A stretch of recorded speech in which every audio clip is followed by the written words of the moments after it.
بسم الله الرحمن الرحيم والصلاة والسلام على أشرف المرسلين. Salam alaikum. Bonjour tout le monde. Aujourd'hui, on va voir ensemble la série numéro 3, module théorie de signal pour la transformée de Fourier. On va commencer par l'exercice numéro 1. Dans cet exercice, on vous demande de démontrer la propriété de décalage. En temps pour x de t égale à x de t moins t0, est-ce qui est égal si on va calculer la transformée de Fourier de exponentielle moins g de pi f0t x de f. Deuxièmement, toujours la propriété de décalage, mais cette fois-ci en fréquence. On vous demande la transformée de Fourier de exponentielle plus g de pi f0t x de t égale x de f moins f0. On passe l'exercice numéro 2. Dans cet exercice, vous avez soit le signal rectangulaire ou bien le signal porte suivant. x1 de t qui est égal à rec de t sur grand T. On vous demande de calculer la transformée de Fourier du signal x1 de t, puis représenter le spectre d'amplitude. Calculer la transformée de Fourier du signal x1, puis représenter le spectre d'amplitude. Sachant que la transformée de Fourier d'un signal rectangulaire, c'est sinus cardinal. C'est normalement A fois l'amplitude fois la période, sinus cardinal ft. Deuxièmement, on vous demande de déduire le spectre du signal y de t montré séquence. Donc, y de t qui prend la valeur plus a, l'intervalle entre moins t sur 2 et t sur 2. Donc, c'est la même chose, c'est x1 de t est égal moins a, l'intervalle entre moins 3t sur 2 et moins t sur 2 est égal à moins a aussi, l'intervalle t sur 2 et 3t sur 2. On passe l'exercice numéro 3. Donc, dans cet exercice, on vous demande de calculer la transformée de Fourier des signaux sinusoïdaux ci-après, puis représenter leur spectre d'amplitude.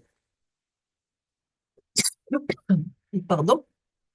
On va commencer par le premier signal x1 de t qui est égal cosinus de pi f0t. Le deuxième signal x2 de t qui est égal sinus de pi f0t.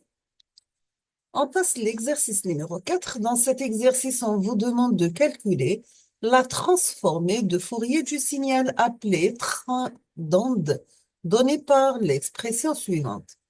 Nous avons x de t qui est égal cosinus de pi f0t pour t compris entre moins taux et plus taux, 0 ailleurs. On passe l'exercice numéro 5. Dans cet exercice, on vous demande de déterminer la transformée de Fourier des signaux suivants avec A supérieur à 0. Vous avez x de t égale A exponentiellement à t par l'échelon u de t.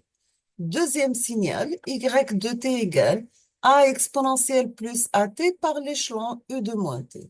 On termine avec le troisième signal z de t qui est égal à exponentielle moins à la valeur absolue de t.